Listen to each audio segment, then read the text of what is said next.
할렐루야. 수요예배 나오신 성도님들을 환영하고 또 축복합니다. 우리 이 시간에 먼저 찬양으로 하나님께 영광 돌리도록 하겠습니다. 함께 찬송가 259장을 함께 찬양하도록 하겠습니다. 찬송가 259장입니다.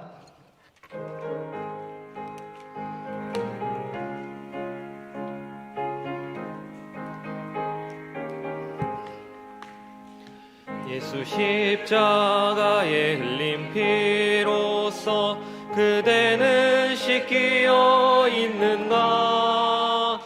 더러운 죄 희게 하는 능력을 그대는 참으지 않은가? 예수의 보혈로 그대는 씻기어 있는가? 마음속에 여러 가지 죄악이 깨끗이 씻기어 있는가? 주 예수와 밤낮으로 늘 함께 그대는 행동을 하는가? 아무 때나 어디서나 그대는 십자가 붙들고 있는가? 예수의 보혈로 그대는 씻기어 있는가? 마음속에 여러 가지 죄악이 깨끗이 씻기어 있는가? 주님 예수 다시 올 때 그대는 영접할 예복이 있는가? 그대 몸은 거룩한 곳 천국에 들어갈 준비가 됐는가? 예수의 보혈로 그대는 씻기어 있는가? 마음속에 여러 가지 죄악이 깨끗이 씻기어 있는가? 모든 죄에 더러워진 예복을 주 앞에 지금 다 벗어서 샘물같이 솟아나는 보혈로 눈보다 더 희게 씻으라. 예수의 보혈로 그대는 씻기어 있는가? 마음속에 여러 가지 죄악이 깨끗이 씻기어 있는가? 아멘. 우리 이어서 270장 한 장 더 찬양하도록 하겠습니다. 270장입니다.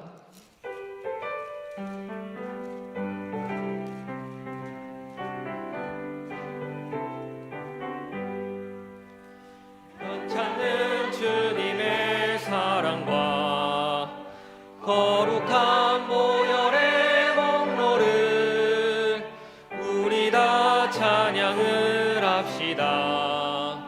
주님을 만나볼 때까지 예수는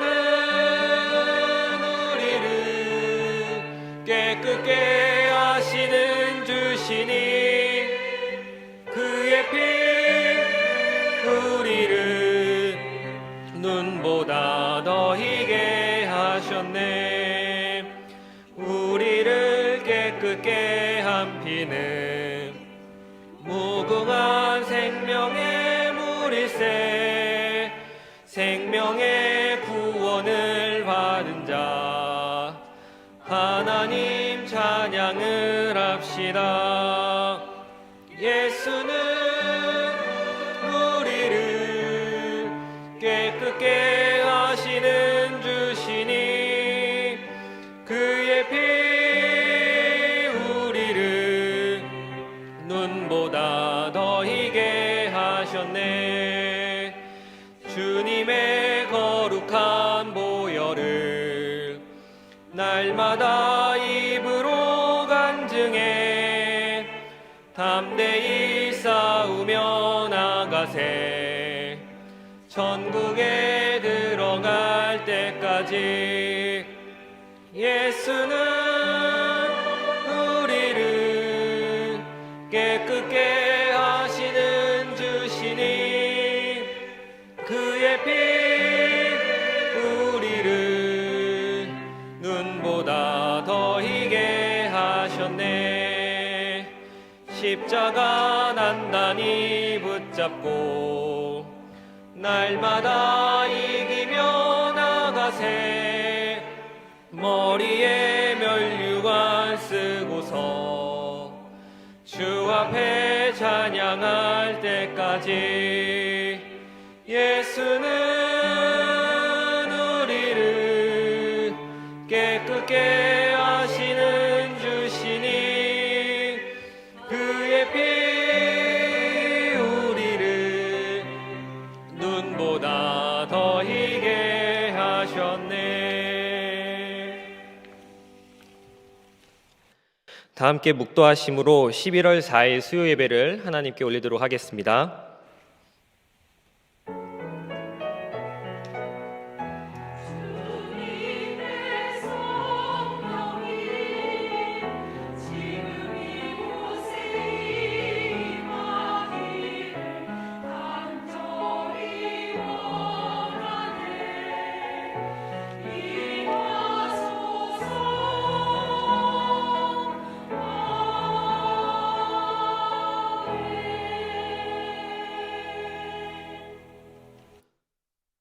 오직 너희를 부르신 거룩한 이처럼 너희도 모든 행실에 거룩한 자가 되라.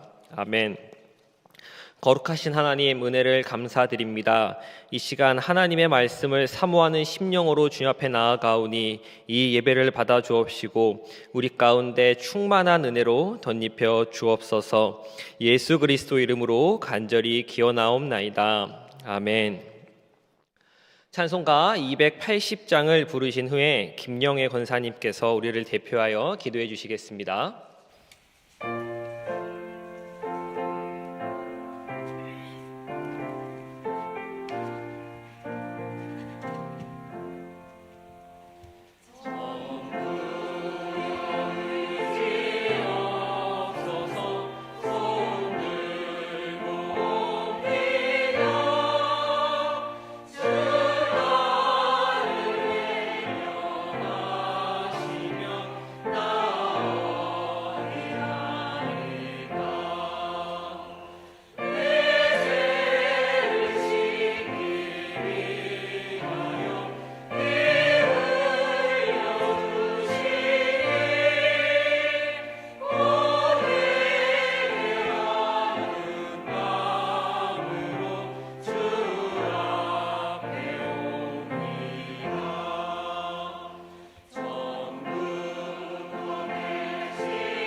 에베네셀의 하나님, 임마누엘의 하나님, 여호와 이레의 하나님, 부르심을 입은 자들이 주님 전에 나와 주님을 찬양하며 경배합니다. 우리의 예배를 받아 주시옵소서. 빛이시고 길이시며 생명이신 주님을 따라 살기는 원하나 죄된 본성으로 인해 듣지도 순종하지도 못하였음을 고백하오니 용서하여 주옵소서. 주님께서 저희더러 세상에 빛이 되고 소금이 되라 하셨는데 지금 우리는 빛도 맛도 잃어버린 세상의 밟힌 바 되었습니다. 다시금 우리의 인생의 삶의 기준이 자신의 지식이나 철학이나 신념이나 경험이 아니라 오직 주님의 말씀이 되게 하여 주시옵소서. 성령의 도우심을 얻기 위하여 늘 깨어 기도하게 하시고 욕심 없고 청결한 마음으로 하나님의 음성을 듣고 순종하여 하나님이 기쁘시게 하는 삶, 하나님께서 인도하시는 삶을 살게 하여 주시옵소서. 전 세계가 코로나로 인해 지금까지 경험하지 못한 위기 가운데 있습니다. 경제적 활동의 어려움으로 모든 삶의 영역이 영향을 받고 있습니다. 특별히 교회 예배와 믿음 생활, 복음 전하는 일이 어렵고 힘들지만 이 또한 지나가며 모든 고난 가운데서도 넉넉히 이기게 하시는 주님을 믿기에 속히 그때가 오기를 기도하며 기다립니다. 운동계를 사랑하시는 하나님 아버지, 교회를 위해 기도합니다. 하나님이 주인이신 교회, 오직 예수 그리스도만이 증거되는 교회 되게 하옵소서. 예배에 경건이 있고 선포되는 말씀이 하나님의 영이 임하여 죽은 영, 잠자는 영을 깨우는 교회 되게 하시고 우리의 죄악이 드러나 회개하는 교회가 되게 하시사 그리스도의 사랑으로 성도들의 허다한 허물을 덮는 교회, 죽어가는 영혼을 주님의 마음으로 구하는 교회 되게 하시고 오직 하나님의 법과 식대로만 일하는 교회 되게 하시어 안 믿는 이웃들에게 그리스도의 향기가 되고 소리가 되는 교회 되게 하옵소서. 이를 위하여 특별히 우리 목사님을 기도합니다.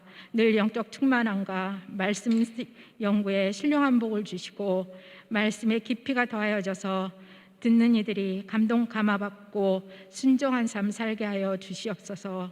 또한 교회 중직자들이 충성된 마음으로 하나가 되어 교회를 섬기게 하시고 그래서 많은 이들이 오고 싶은 교회, 행복한 교회, 믿는 자의 수가 더해지는 교회 되게 하여 주시옵소서. 다음 세대를 위해 기도합니다. 우리 자녀들 믿음을 지켜 주시옵소서. 새벽 이슬 같은 주의 청년들이 주님 앞으로 나오게 하여 주시옵소서. 혼란한 세상 속에서 갈 길 알지 못해 방황하는 주님의 자녀들이 악한 세대를 본받지 않고 주님의 말씀을 붙들고 살아갈 수 있도록 운동의 자녀들을 인도하여 주시옵소서. 먼저 모여 말씀과 기도로 영적 충만함을 누리는 자녀 되게 하시고 이 일을 위해 부모들인 저희들이 신앙의 삶의 본을 보이고 간절히 무릎 꿇고 눈물로 기도하게 하여 주시옵소서. 교회 학교 지도를 위해 가정과 교회가 한 마음으로 교회 교육에 힘쓰게 하시고 가정 예배를 통해 믿음의 뿌리가 굳게 내리도록 은혜 내려 주시옵소서. 연약한 지체를 위해 기도합니다. 이 순간에도 간절히 주님께 부르짖는 당신의 자녀들의 작은 신음소리에도 응답하여 주시옵소서. 온치 않은 질병과 경제적 어려움, 상한 마음과 낙심하고 지쳐있는 영혼들을 주님이 찾아가 주시어 하늘의 평강과 위로가 있게 하여 속히 회복될 수 있도록 인도하여 주시옵소서. 선교지를 위해 기도합니다. 모든 게 막혀버린 현재 상황 가운데서도 주님의 역사하심을 믿습니다. 이스라엘의 구원의 하나님은 졸지도 주무시지도 아니하신다 하셨으니 아버지께서 사랑하고 택하신 영혼들을 위해 일하심으로 예수님의 제자들의 수가 더하여지는 선교지가 되게 하시옵소서. 특별히 라오스와 필리핀 교육 문화 사업을 통해 하나님의 나라가 확장되게 하시고 복음이 변질되거나 세속화되지 않도록 하나님이 주권적으로 임하여 주시옵소서. 이 시간 귀한 말씀 듣습니다. 세우신 목사님을 통해 주시는 말씀이 생수의 강이 되어 풍성한 하나님의 은혜를 누리는 시간 되게 하시고 들은 말씀으로 삶을 살아갈 수 있도록 은혜 내려 주시옵소서. 온 마음과 정성을 다해 준비한 찬양 올려드립니다. 올려드린 찬양과 가사가 우리의 고백이 되게 하시고 하나님의 기뻐 받으시는 찬양이 되게 하시옵소서. 늘 힘주시고 우리를 지켜주시는 우리 주 예수 그리스도의 이름 받들고 기도드리옵나이다. 아멘.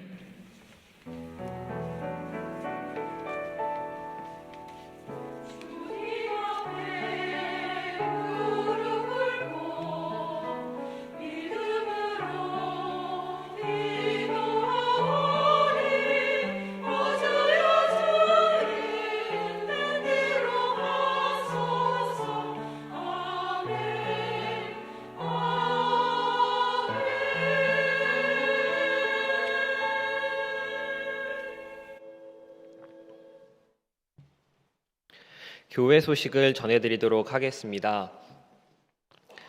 먼저 2020년 원동 축복 언어 전달을 하도록 하겠습니다. 우리 성도님들 늘 성령 충만하시고 또한 영육간에 강건하시기를 간절히 소망합니다. 예배 안내에 대해 말씀드리겠습니다. 주일 예배를 현장과 온라인으로 병행하여 드리고 있습니다. 방역 수칙을 준수하기 위하여 시간대와 교구별로 나누어 모입니다. 오전 9시 예배는 현장에서만 이루어지며 1교구에서 6교구까지가 함께 모여서 예배를 드립니다. 오전 11시 예배는 현장 예배와 더불어 온라인 예배로 진행되며 7교구에서 12교구까지가 모여서 함께 예배를 드립니다. 주일 오후 예배는 오후 3시에 현장과 온라인을 병행하여 드립니다. 식사를 제공하지 않는다는 것 기억해 주시고요. 수요 예배는 오후 7시에 현장과 온라인을 병행하여 드립니다. 새벽 기도회는 오전 5시 30분 월요일에서 토요일까지이며 현장에서 모여 예배 드립니다. 교육부서 예배는 각 부서별 예배 시간에 영상으로 예배를 드립니다. 현장 예배에 참석하시는 성도님들 가운데 자녀가 있으신 가정을 위해 예배 시간별로 돌봄센터를 운영하고 있습니다. 4층 유치부실입니다. 성경 필사 안내에 대해 말씀드리겠습니다. 11월 한 달간 마가복음을 필사합니다. 필사 노트에 대한 문의는 교회 사무실로 해주시면 되겠습니다. 남녀 전도회 총회 관련 안내입니다. 사회적 격리 1단계 시행으로 교회에서 소모임을 할 수 없으므로 자체적으로 의논해서 결정해 주시면 감사하겠습니다. 11월 행사 계획표는 나온 주보를 참고해 주시면 감사하겠습니다. 이상으로 광고를 마치고 함께 하나님 말씀 보도록 하겠습니다. 함께 보실 말씀은 구약성경 시편 51편 1절에서 5절까지의 말씀입니다. 제가 가진 성경으로 구약 839쪽에 있습니다. 시편 51편 1절에서 5절까지의 말씀, 제가 한 절 읽고 우리 성도님들이 한 절 읽고 마지막 절은 다 같이 읽도록 하겠습니다. 하나님이여 주의 인자를 따라 내게 은혜를 베푸시며 주의 많은 긍휼을 따라 내 죄악을 지워 주소서.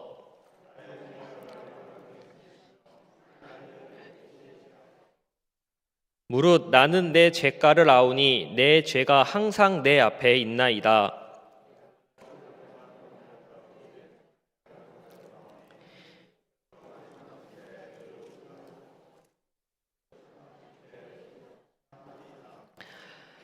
내가 죄악 중에 출생하였으며 어머니가 죄 중에서 나를 잉태하였나이다. 아멘.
아멘. 먼저 기도하도록 하겠습니다. 하나님, 이 시간 미리암 찬양대가 주님 앞에 곡조 있는 기도를 올려드립니다. 고백한 찬양의 말처럼, 가사처럼 나 어느 곳에 있든지 먼저 우리가 하나님을 찾게 하시고 예수님을 부르짖게 하여 주셔서 주님께서 주시는 평안과 위로를 충만히 받아들일 수 있는 우리의 심령이 될 수 있도록 주여 함께하여 주옵소서. 하나님, 부족한 자가 감히 주의 말씀을 들고 다니겠습니다. 사람의 부족함은 십자가 뒤로 가리어 주옵시고 오직 하나님만이 드러나며 그리스도의 복음만이 선포되는 이런 시간 되게 하여 주옵소서. 예수 그리스도 이름으로 기도하옵나이다. 아멘. 죄인의 고백이라고 하는 제목으로 함께 말씀 나누도록 하겠습니다. 시편 51편은 시편에 있는 여러 시들 가운데서 회개에 대한 대표적인 고백이라고 할 수 있습니다. 시편 내에서는 물론이거니와 구약 성경과 신약 성경을 통틀어서 위대한 참회시로서 회개에 대한 또 회개에 대하여 여러 이야기를 해주고 있는 성경 말씀이라고 할 수 있습니다. 이 시편 51편에는 표제가 하나 붙어 있습니다. 다윗의 시 인도자를 따라 부르는 노래, 다윗이 밧세바와 동침한 후 선지자 나단이 그에게 왔을 때라고 표제가 달려 있습니다. 이 말은 다윗이 무슨 상황에서 시편 51편을 기록했는지를 알려줍니다. 이를 통해 우리는 다윗이 어떤 상황에 놓여 있었는지를 알 수 있게 되었습니다. 그런데 이를 바꾸어서 생각해 보면 이 표제의 상황을 염두에 두지 않는다면 여기에 담긴 교훈을 제대로 읽어낼 수 없다는 의미이기도 합니다. 시편 51편의 배경은 너무나 안타깝고 또 너무나 끔찍하며 악한 이야기입니다. 다윗이 이스라엘을 다스릴 때에, 그가 왕으로 다스릴 때에 다윗의 군대는 전쟁터에 나가 있었습니다. 그러나 다윗은 전쟁에 참여하지 않았고 예루살렘에 남아 있었습니다. 어느 날 그가 우연히 왕궁 옥상을 거닐고 있을 때 매우 아름다운 여인을 보게 되었습니다. 다윗은 부하를 시켜서 이 여인이 누구인지를 알아보게 했습니다. 그 여인은 지금 적과 싸우러 전쟁터에 나가 있는 한 장교의 아내였습니다. 그녀를 보는 순간 다윗은 자신의 욕정을 억누르지 못했습니다. 그리고 부하를 시켜 그녀를 궁궐로 들이게 한 후에 여인과 간통하기에 이르렀습니다. 이후 다윗은 자신의 죄를 은폐하기 위한 공작을 시작합니다. 자신을 대신해 전쟁을 지휘하고 있는 총사령관 요압에게 전령을 보내서 그녀의 남편인 햇사람 우리아를 예루살렘으로 보내게 하였습니다. 다윗의 전령을 받은 요압은 우리아를 예루살렘의 왕궁으로 보냈습니다. 다윗은 왕궁에 도착한 우리아에게 전쟁은 어떻게 되어가고 있는지, 요압과 또 그런 장교들, 병사들은 잘 지내는지를 물어보고 그에게 집으로 돌아가 쉴 것을 말했습니다. 그러나 우리아는 다윗의 말을 듣지 않았습니다. 아내가 있는 집으로 돌아가지 않은 것입니다. 지금도 전쟁터에서 편히 쉬지 못하는 동료들을 생각할 때 자신만 편하게 집에 가서 잘 수 없다는 생각 때문이었습니다. 결국 우리아는 집이 아닌 왕궁 문간에 누워 잠을 청하게 되었습니다. 이 사실을 알게 된 다윗은 당황했습니다. 다윗은 우리아를 어떻게든 집으로 돌려보내기 위해서 그를 술 취하게 만들었습니다. 그러나 술에 취한 우리아는 이번에도 집에 가지 않았습니다. 자신의 계획대로 진행되지 않자 다윗은 이제 다시금 전쟁터로 돌아가는 우리아에게 총사령관 요압에게 전해달라며 편지 한 통을 건네주었습니다. 편지의 내용은 우리아를 최전방에 배치해서 싸우다 죽게 만들라는 것이었습니다. 우리아를 통해 다윗의 편지를 받은 요압은 다윗이 시키는 대로 우리아를 최전방에 배치했고 그 싸움에서 우리아는 비참한 최후에 이르게 되었습니다. 이번에는 다윗의 계획이 성공한 것입니다. 우리아가 전사했다는 소식을 들은 다윗은 우리아의 아내인 밧세바를 자신의 후처로 삼았습니다. 자신의 계획대로 일이 진행되는 것을 본 다윗은 더 이상 문제가 없을 것이라고 생각했습니다. 그러나 이러한 다윗의 모든 행동을 보신 하나님께서는 어떤 판단을 내리셨을까요? 사무엘하 11장 27절의 후반절 말씀을 보면 다음과 같이 기록합니다. 다윗이 행한 그 일이 여호와 보시기에 악하였더라. 우리아를 사지로 밀어넣어 죽게 만든 다윗은 행복하고 편안하게 살고 있었습니다. 그러던 때에 하나님께서는 선지자 나단을 다윗에게 보내셨습니다. 다윗을 만난 나단 선지자는 이렇게 다윗에게 말했습니다. 어떤 성읍에 두 사람이 살았는데 한 사람은 부유했고 또 한 사람은 가난했습니다. 부유한 사람에게는 소와 양과 가축들이 많았지만 가난한 사람에게는 어린 암양 한 마리밖에 없었습니다. 그러던 어느 날 부자에게 나그네 한 사람이 찾아오게 되었습니다. 부자는 자기를 찾아온 나그네를 대접하기 위하여 자신이 가지고 있는 가축들, 소나 양과 이런 염소에서 대접할 음식을 잡는다는 것이 아까웠습니다. 그래서 부자는 그 가난한 사람의 한 마리밖에 없는 어린 암양을 빼앗아 자기를 찾아온 사람에게 대접했습니다. 라고 이야기했습니다. 이 이야기를 들은 다윗은 경노했습니다.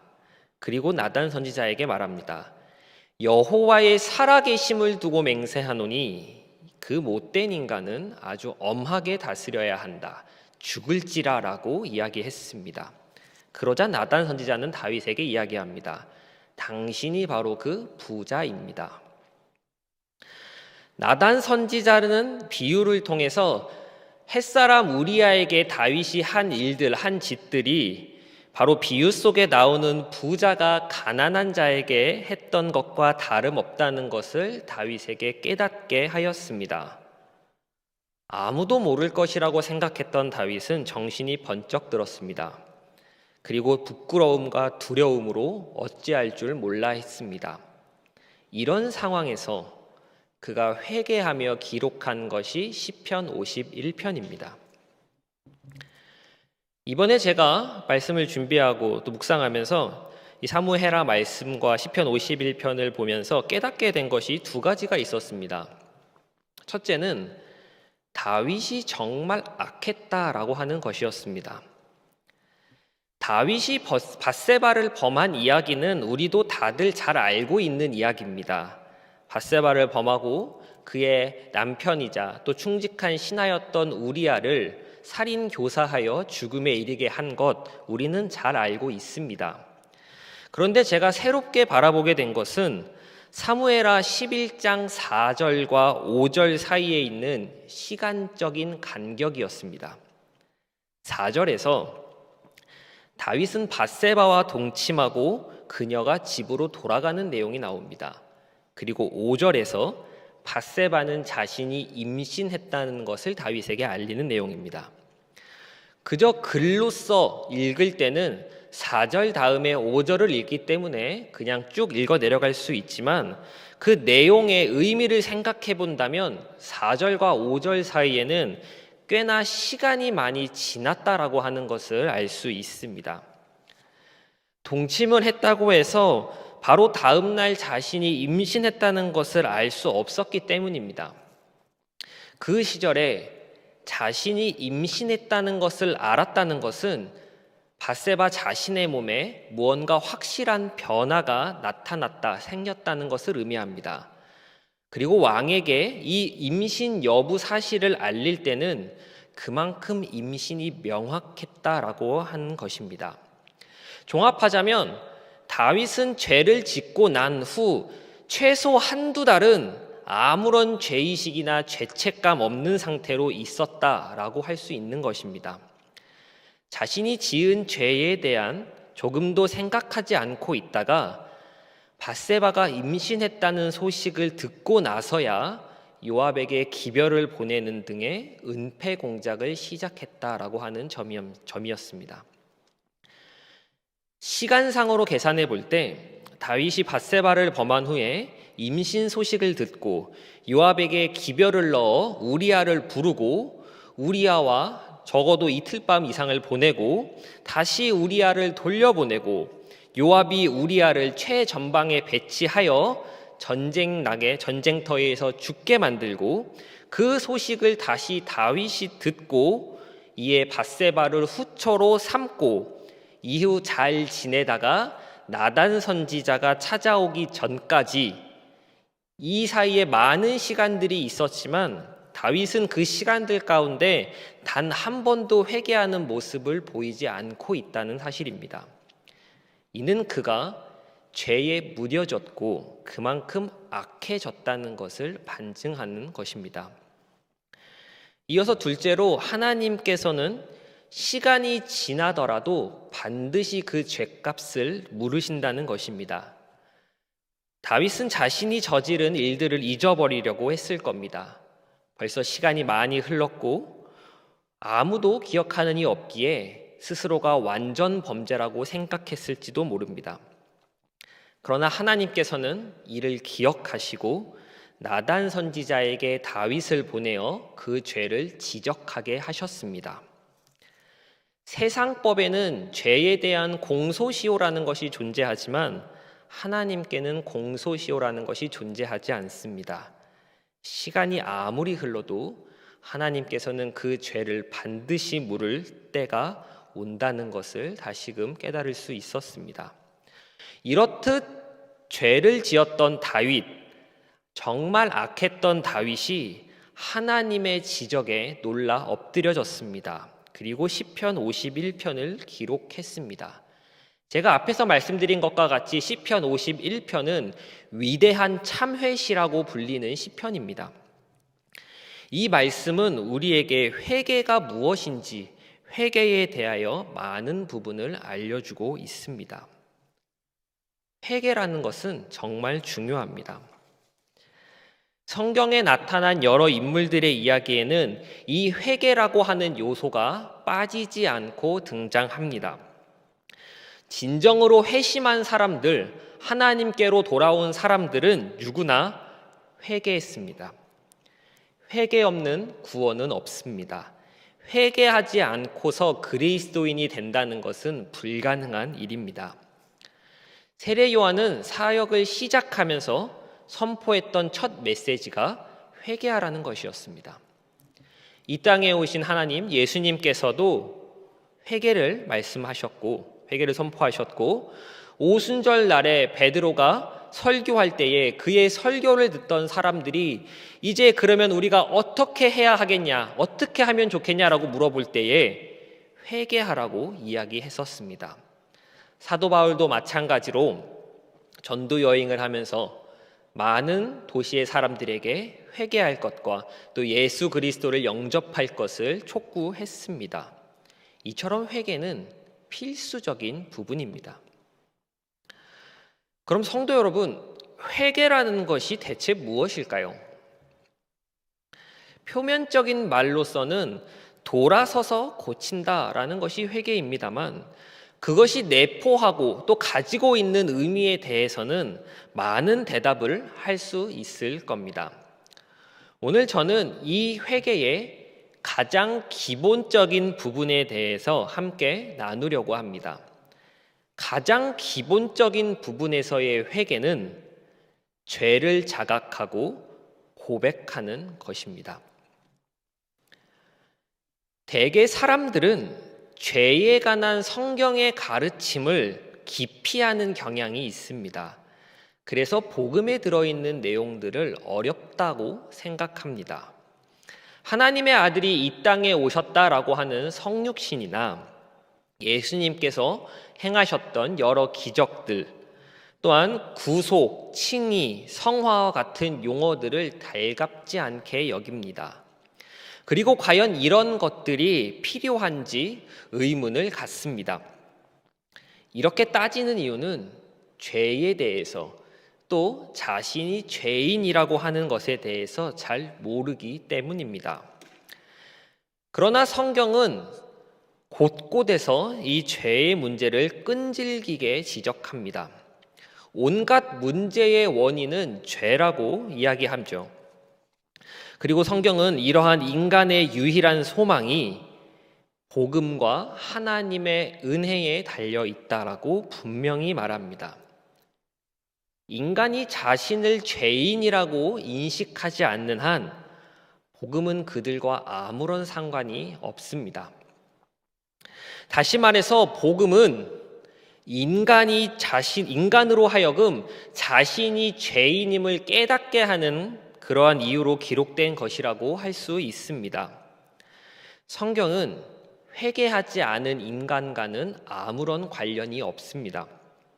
성경은 무엇보다 이 회개를 촉구하며 또한 이어서 죄의 교리를 이야기합니다. 이 죄라는 것은 너무나 끔찍하고 또 너무나 강력해서 이 세상의 모든 사람들을 거꾸러뜨린다라고 성경은 이야기합니다.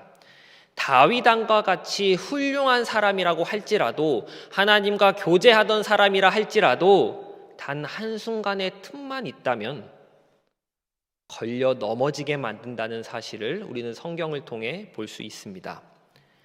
죄는 끊임없이 우리를 꼬드기고 또 달래서 마침내 우리를 쓰러뜨리고 맙니다. 이것이 성경이 말하는 죄의 교리입니다. 우리가 오늘 살펴보았던 시편 51편에는 이처럼 소름 끼치는 일들이 명확하게 묘사되어 있습니다. 시편 51편에 나타나는 이 죄에 대한 다윗의 고백은 우리가 범죄하여 회개할 때에 반드시 거치게 되는 단계들을 설명하고 또 그것들이 무엇인지를 보여줍니다. 각각의 단계들을 살펴보면서 회개가 어떠한 단계로 진행되어 가는지 함께 살펴보도록 하겠습니다. 먼저 첫 번째 단계입니다. 첫 번째 단계는 자신이 죄를 지었다는 사실을 깨닫고 시인하는 단계입니다. 3절을 보면 다윗은 이렇게 이야기합니다. 물은 나는 내 죄과를 아오니 내 죄가 항상 내 앞에 있나이다. 어떤 사람이 자신이 죄를 지었다는 것을 깨닫게 되면 그는 자신의 죄와 직면하여 자신의 행위를 살피기 마련입니다. 그런데 다윗은 자신의 잘못을 살피지 않았습니다. 잊으려고 외면했고 그저 묻어두려고 했습니다. 만약 하나님께서 나단 선지자를 다윗에게 보내지 않으셨더라면 다윗은 일평생 그 죄에 대해서 고개를 돌렸을지도 모릅니다. 그러나 마침내 다윗은 자신의 죄에 직면했고 그로 인해 한없이 낮아졌습니다. 이것이 다윗이 시편 51편을 쓰게 된 이유입니다. 회개의 첫 번째 과정은 언제나 이렇습니다. 하던 일을 멈추고 자신을 살피며 생각하는 것입니다. 물론 쉽지 않은 일이고 내키지 않는 일입니다. 왜 그럴까요?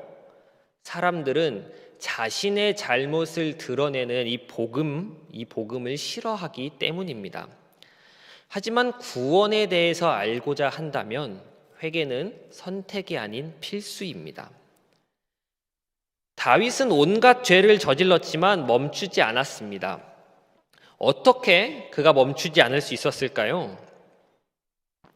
그가 자신이 저지른 잘못을 직시하지 않았기 때문입니다. 그리고 하던 일을 그저 계속했을 따름입니다. 우리도 마찬가지이지 않습니까? 자신이 저지른 잘못에 대해서 변명하고 또 간과하고 또 망각하기를 반복합니다. 죄를 숨기려고 하는 것이지요. 그러다 다른 사람이 죄를 짓거나 다른 사람이 이와 비슷한 일을 하고 있는 것을 보고 있노라면 그 사람에 대해서 맹렬한 비판을 퍼붓습니다. 성도 여러분, 인간이라는 존재는 본래 그런 존재입니다. 인간의 타락으로 인한 이 죄성의 문제 때문에 그 누구도 여기서 자유로울 수 없습니다. 하나님께서는 이제 좀 솔직해지라고 자신의 마음을 좀 살피라고 말씀하십니다. 물은 내 죄과를 내가 아오니 내 죄가 항상 내 앞에 있나이다 라는 이 다윗의 고백이 나의 고백이 되어야 합니다. 이것이 회개의 첫 번째 단계입니다. 두 번째 단계는 우리가 저지른 일의 성격이나 본질이 어떤 것인지 파악하는 단계입니다. 내가 지은 죄가 어떤 죄인지를 생각하는 단계인 것이죠. 이를 세 단어로 설명할 수 있습니다. 죄가와 죄악 그리고 죄입니다. 간략히 살펴보도록 하겠습니다. 먼저 죄가라고 하는 것은 무엇일까요? 죄가는 반역과 반항을 이야기합니다. 정확히는 권위자에 대한 반항이 바로 죄과입니다. 다윗은 지금 자신이 자신의 죄과를 안다라고 고백하고 있습니다. 이는 다윗이 권위자에게 반항했음을 시인하는 것입니다. 자신의 자아가 일어나 욕망에 사로잡혔고 정욕의 마음을 빼앗겼다라고 하는 것을 고백하는 것입니다. 그러기에 이 죄가라고 하는 것은 쉽게 말해서 제멋대로 하고 싶은 욕구를 가리킵니다. 의지적이고 의도적인 불순종이 죄가라고 이야기할 수 있습니다. 다음으로 죄악입니다. 죄악은 일그러지고 왜곡된 행위를 이야기합니다. 다윗은 고백합니다. 나의 죄악을 맑게 씻으소서. 우리는 누군가가 망했으면 좋겠다라고 그런 저주의 마음을 품기도 하고 누군가 잘 되었다라는 소식을 들으면 괜히 심통이 나기도 합니다. 이는 우리의 마음과 또 우리의 자아가 일그러지고 왜곡되었기 때문입니다. 우리 안에 있는 이 왜곡된 성향은 왜곡된 결과를 가져오게 됩니다. 이것이 죄악입니다. 마지막으로 죄입니다.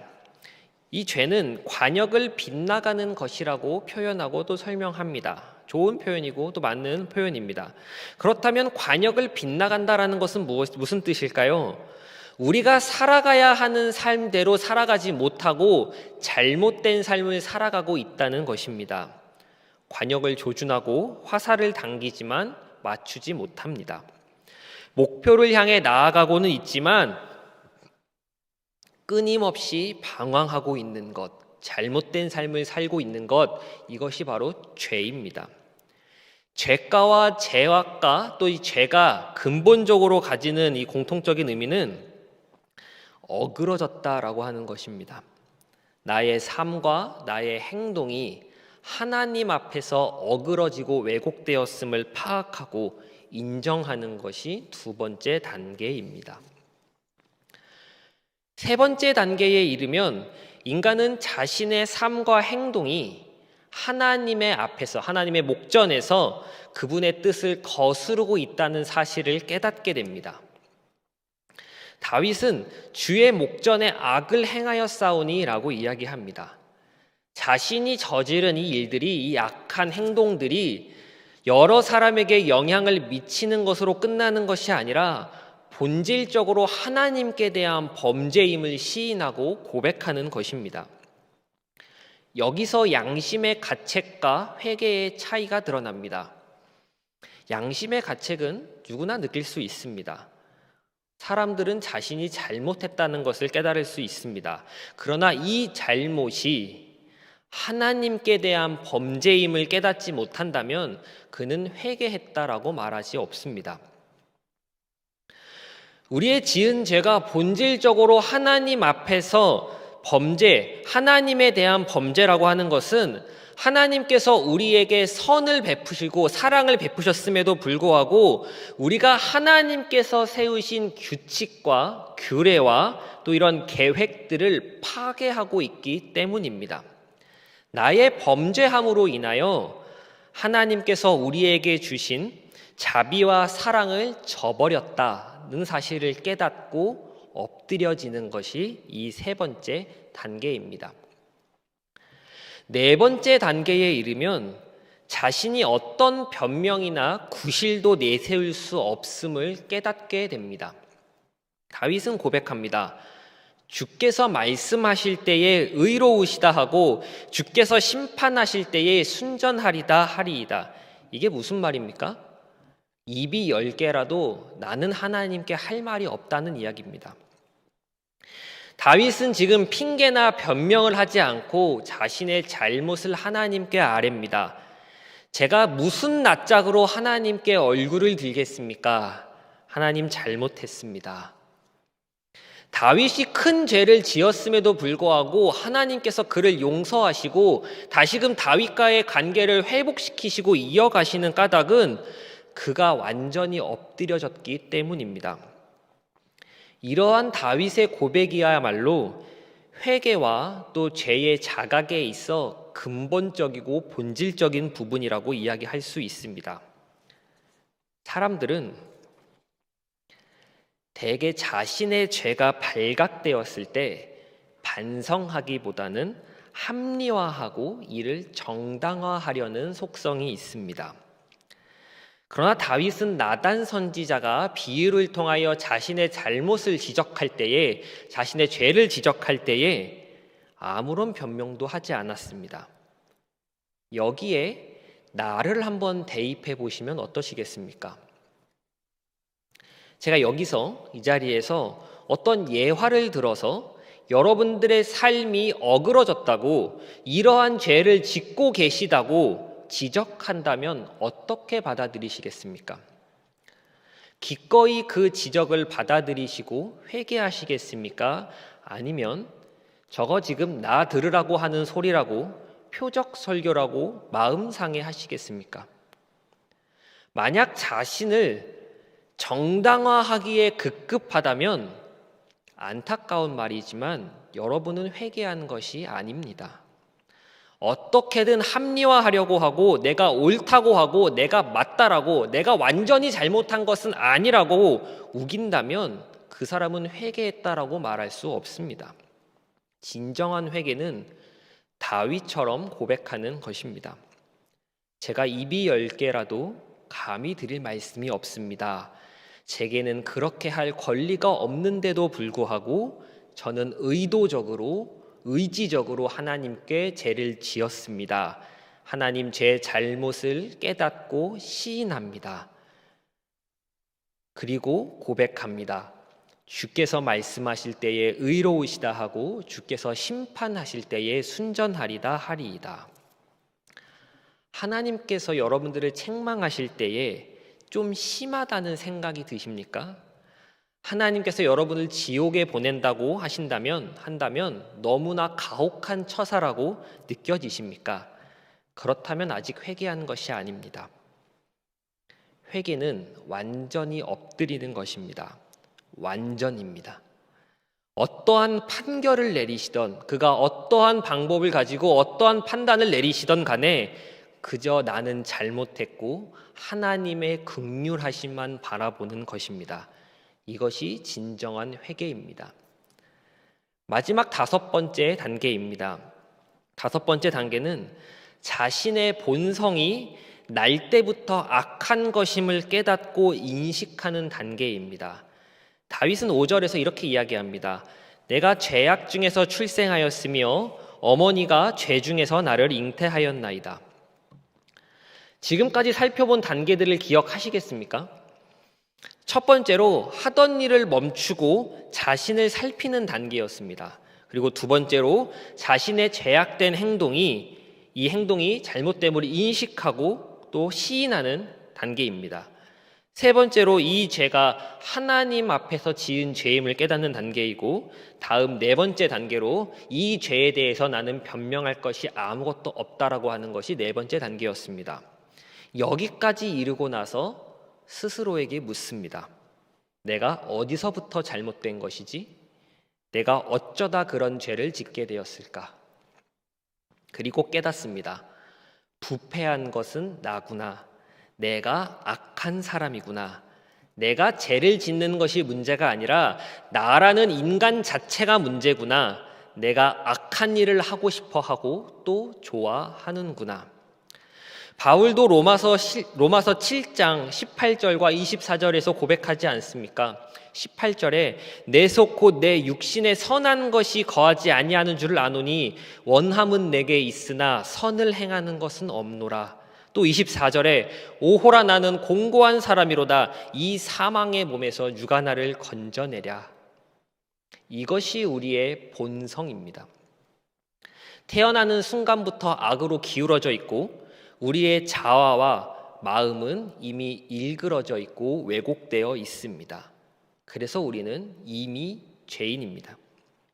이 사실에까지 이르러야 합니다. 그리고 도저히 어찌할 수 없는 이 나를 바라보며 하나님만 찾고 하나님의 은혜만 구하고 하나님의 긍휼하심만 바라는 것이 회개입니다. 말씀을 정리하도록 하겠습니다. 죄인의 고백, 죄인이 하는 고백이 무엇입니까? 회개입니다. 회개하여 복음 안으로 들어가야 합니다. 그래야만 소망이 있습니다. 다윗은 일반 사람들도 쉽게 짓지 않고 쉽게 짓지 못하는 중대한 범죄를 저질렀습니다. 이렇듯 죄에 넘어지고 말았지만 하나님의 말씀이 선포되었을 때 그는 자신이 무엇을 해야 하는지 알았고 또 어떻게 말해야 하는지 알고 있었습니다. 그리고 실천에 옮겼습니다. 다윗이 지금에까지 훌륭한 인물로 전해져 내려오는 까닭은 바로 이와 같은 이유 때문입니다. 아는 것과 실천하는 것은 하늘과 땅 차이입니다. 우리는 시편 51편을 보면서 다윗이 어떻게 회개했는지를 살펴보았습니다. 그리하여 다윗의 회개가 어떠했는지 알게 되었습니다. 이제는 우리 차례입니다. 아는 것으로 끝난다면 그것은 아무런 소용이 없습니다. 다윗의 회개와 같이 우리도 하나님 앞에 회개해야 합니다. 죄를 시인하고 잘못을 고백하며 하나님을 찾아야 합니다. 또 다시 넘어지더라도 다시금 하나님의 자비와 긍휼하심을 찾아야 합니다. 하나님께서는 만반의 준비를 갖추고 우리를 기다리고 계십니다. 하나님께서는 오로지 우리를 위하여, 우리 죄를 씻기 위하여 독생자 예수를 이 땅에 보내셨고 갈보리 언덕에서 죽게 하셨습니다. 십자가에서 주님은 우리의 모든 죄값을 치르셨고 우리를 깨끗하게 하셨습니다. 이것이 복음입니다. 이 사실만이 우리의 유일한 소망입니다. 어느새 우리의 기도에는 이 회개의 부르짖음보다는 무엇을 해달라는 기도, 무엇을 달라는 기도가 더 많아진 것 같습니다. 내 영혼을 위한 간구보다는 내 육체와 내 삶의 안락을 위한 기도가 더 늘어난 것 같습니다. 이제는 멈춰서서 다시금 우리의 기도의 방향을 재정립해야 합니다. 회개 없는 구원은 없으며 회개 없는 그리스도인 또한 없기 때문입니다. 우리가 하나님 앞에 회개할 때에 나의 영혼이 살아나고 회개할 때에 우리 가정이 회복되고 또한 회개할 때에 우리 교회가 부흥할 줄 믿습니다. 이 회개의 은혜가 원동교회 모든 성도 여러분들에게 가득하시기를 간절히 소망합니다. 기도하겠습니다. 하나님, 우리 가운데 회개의 영을 새롭게 하여 주옵소서. 죄에 대하여 깨어 있어 민감하게 반응하게 하시고 이 죄의 문제를 주님 앞에 아뢰며 주님의 긍휼하심을 구하는 우리 모두가 되게 하여 주옵소서. 다시금 회개에 대해 알게 하셨사오니 실천하는 은혜 또한 우리에게 부어주셔서 다시금 우리에게 회개의 영이 충만할 수 있도록 주여 인도하여 주옵소서. 예수 그리스도 이름으로 기도하옵나이다. 아멘. 우리 이 시간에 함께 찬양하도록 하겠습니다. 우리 주님 마음 내게 주셔서 함께 찬양하도록 하겠습니다.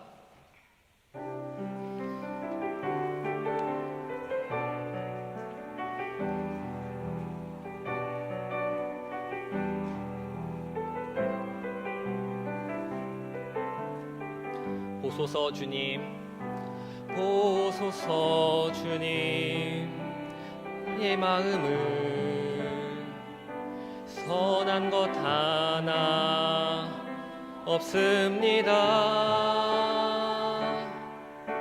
그러나 내 모든 것 주께 드립니다.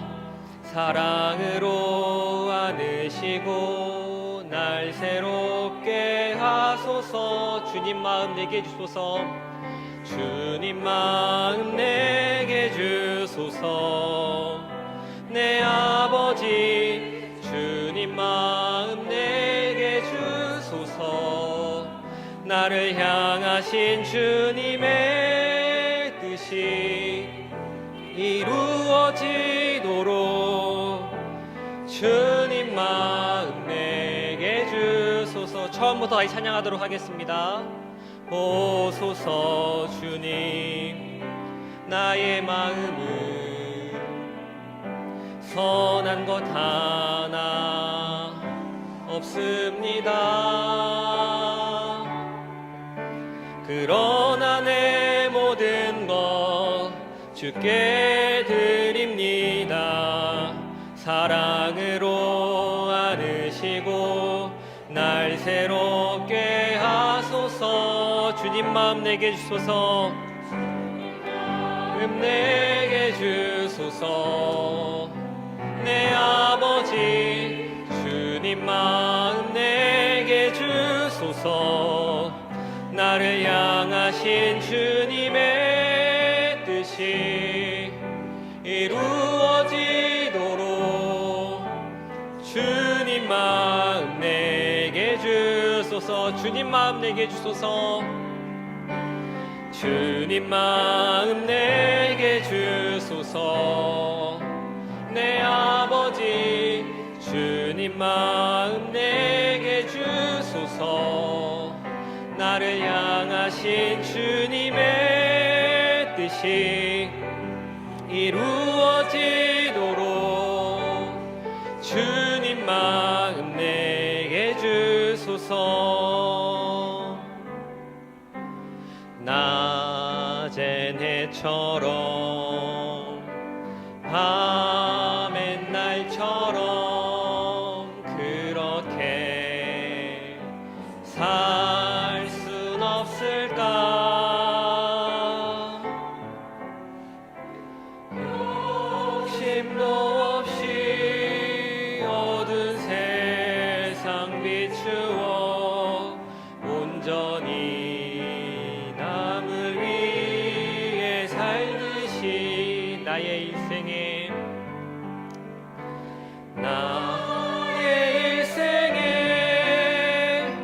꿈이 있다며 이 땅에 빛과 소금 되어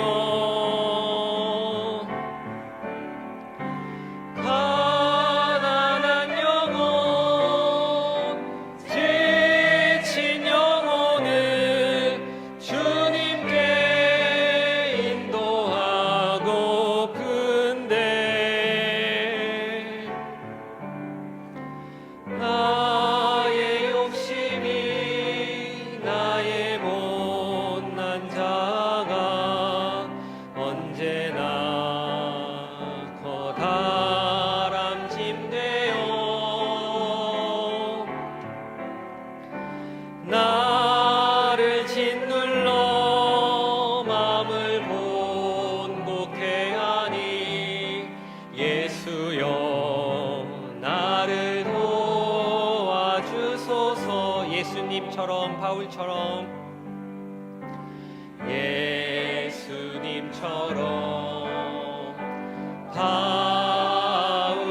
바울처럼 그렇게 살 순 없을까?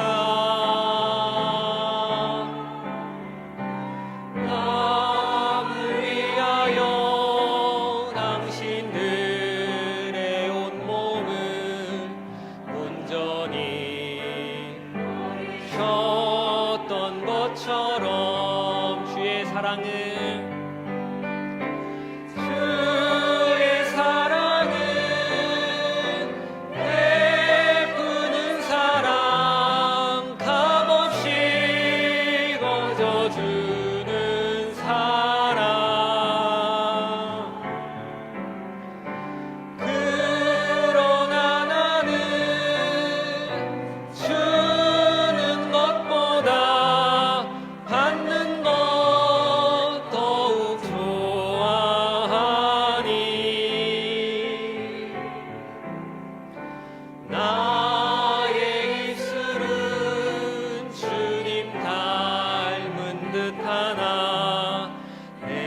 마음은 아직도 주하여 받을 사랑만 계수하고 있으니 예수여 나를 도와주소서. 예수여 나를 도와주소서.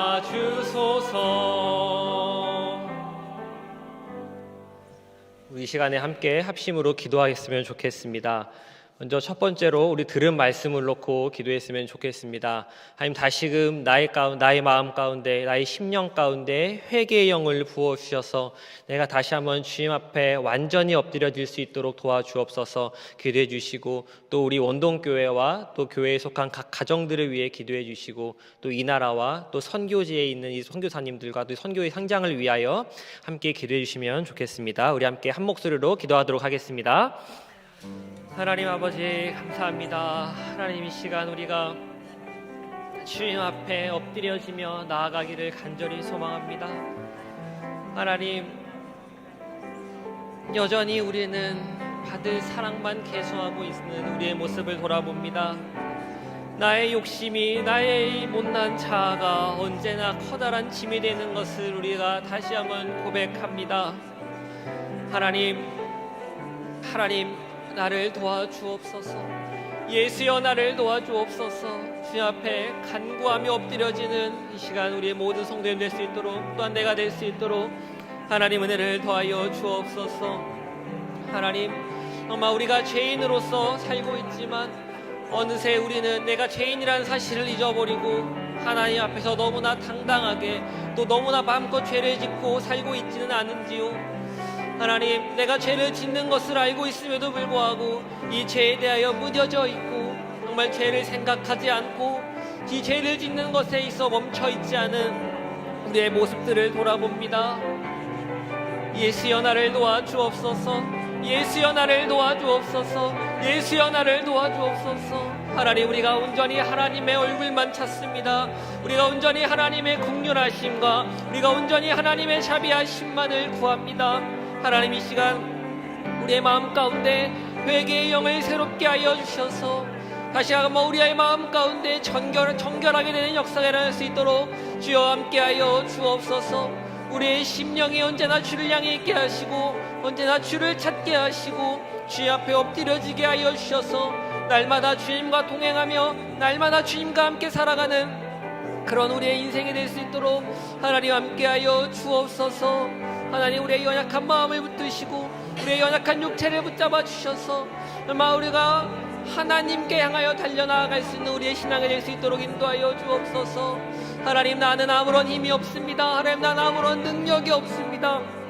하나님, 나의 마음 가운데는 그 어떤 선한 것도 존재하지 않음을 이 시간 다시 한번 깨닫고 엎드립니다. 주여 불쌍히 여겨주옵소서. 주여 긍휼히 여겨주옵소서. 오직 주의 성령으로 충만하게 채워주시사 정말 우리가 정말 이 어려움 속에서 이 고난과 야목 속에서 정말 주님의 빛을 찾아 나아갈 수 있는 아버지, 우리 모든 성도님들이 될 수 있도록 아버지 인도하여 주옵소서. 우리가 다시금 복음으로 들어가게 하여 주옵소서. 복음의 겉에만 맴돌고 있는 것이 아니라 나를 위해 살찌고 피 흘리신 그 복음 안으로 들어갈 수 있는 아버지 우리가 될 수 있도록 하나님, 우리 가운데 은혜를 더하시고 주여 함께하여 주옵소서. 하나님, 우리 원동교회를 붙잡아 주옵소서. 주님의 몸된 교회를 주님께서 세우셨사오니 하나님께서 책임져 주옵소서. 우리 교회를 아버지 담당하시는 담임하시는 담임 목사님과 우리 당의 모든 장로님들 가운데 주여 지혜를 더하시고 명철과 총명을 더하여 주셔서 주님의 거룩한 교회가 세상 가운데서 그 역할을 잘 수행해 나갈 수 있도록 하나님 굽어 살펴 주옵소서. 하나님, 모든 아버지 교역자들과 또한 중직자들 가운데 함께 하시고 또 모든 아버지 성도님들과 식구자들 가운데 주여 함께하여 주셔서 정말 서로가 서로를 동역하여 주님 앞에 든든히 서져 나가는 교회가 될 수 있도록 하나님 인도하시고 하나님 붙들어 주옵소서. 이 교회가 교회다워지게 하시고 이 교회를 통하여 그리스도의 영광이 나타나는 교회 될 수 있도록 하나님 함께하여 주옵소서. 우리 원동교회에 속한 각 가정들 가운데 주여 함께하여 주옵소서. 주님께서 그곳에 차장이 되어주셔서 그 가정을 축복하여 주시기를 간절히 원합니다. 하나님, 먼저 가정이 살아나게 하시고 가정 가운데 믿음이 살아나고 신앙이 살아나고 은혜가 살아나서 어머니 가정으로 하여금 다시 한번 교회의 부흥이라 하는 놀라운 역사가 일어날 수 있도록 하나님 함께하여 주옵소서. 하나님, 많은 어려움으로 또 말 못할 슬픔으로 아버지 남몰래 눈물 짓는 많은 가정들이 있는 가운데 있습니다.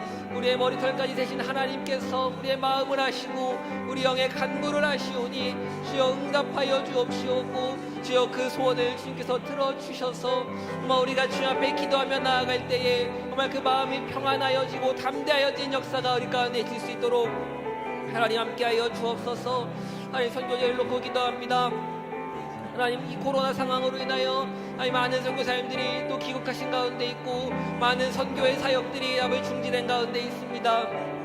하나님, 정말 주님의 말씀이 땅끝까지 선포되기 위하여 정말 그 말씀 붙잡고 나아가시는 선교사님들 가운데 영육간의 강건함으로 더하여 주옵시옵고 그 가정 가운데 축복하여 주옵소서. 필요한 물질을 붙여 주옵시옵고 필요한 동역자들을 함께하여 주셔서 주님의 그 선교 사역이 하나님의 나라가 확장되는 그 일들 가운데 조금도 장애가 있지 않도록 하나님 함께하여 주옵소서. 우리가 이를 위하여 또 물질로서 또 기도로서 후원하게 하시고 아마 우리가 직접 가지는 못하더라도 정말 보내는 선교사로서 그 맡은 바 소임을 다할 수 있는 성도의 역할을 잘 감당하는 우리가 될 수 있도록 하나님 함께하여 주옵소서. 하나님, 이 나라의 민족 가운데 주여 함께하여 주옵소서. 이 나라의 민족 주님께서 붙드시고 아버지 여기까지 이끌고 오셨습니다.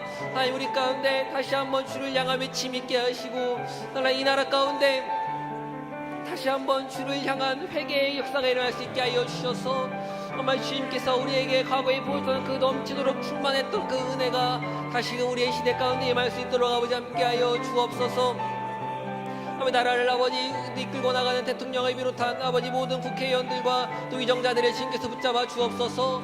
그들이 하나님을 두려워하게 하시고 하나님을 경외하게 하여 주옵소서. 그들이 맡은 바 있는 곳에서 소임을 다하게 하시고 또 그들 가운데 지혜를 더하여 주셔서 정말 이 나라를 정말 하나님이 아버지 원하시는 대로 잘 이끌고 나아갈 수 있는 아버지 사람들이 될 수 있도록 아버지 인도하여 주옵소서. 아버지, 이 나라에 산적해 있는 많은 어려움과 문제들이 있는 가운데 있습니다.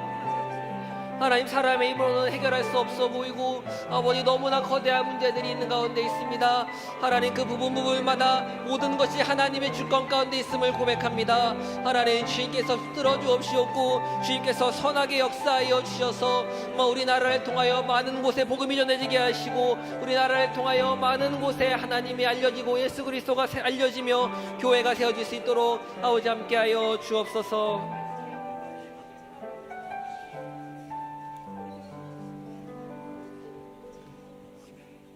사랑이 많으신 하나님 아버지, 회개 사람 다윗처럼 우리의 허물과 죄과가 하나님 앞에 너무나도 많사오니 주여 우리에게 긍휼을 베풀어 주시고 자비의 손을 거두지 말아 주시옵소서. 주께서 우리를 보살피지 아니하면은 우리가 갈 곳이 없사오니 아버지여, 그 크신 긍휼의 손으로 우리를 덮어주심으로 말미암아 그 은혜와 그 사랑과 그 긍휼하심이 그 불쌍히 계심이 오늘 또 우리를 이 땅에 존재하게 하시고 그러므로 말미암아 우리가 더 긍휼의 하나님을 바라볼 수 있는 은총의 백성들이 되어지게 하여 주시옵소서. 다윗이 그럼에도 하나님 앞에 정말 내 마음에 합한 자라고 하나님의 인정받을 수 있었던 것은 그가 죄를 범하지 않았기 때문이 아니라 죄에 대한 돌이킴과 철저한 회개로 말미암아 하나님 앞에 엎드리는 그 모습이 있었사오니 주여, 이 아름다운 모습이 오늘 우리들에게도 있어지게 하여 주시옵소서. 우리가 죄악에서 멀어지게 도와주시옵시고 우리가 예수님과 더 가까워지는 그러한 거룩한 성령의 사람들이 되어지게 하여 주시옵소서.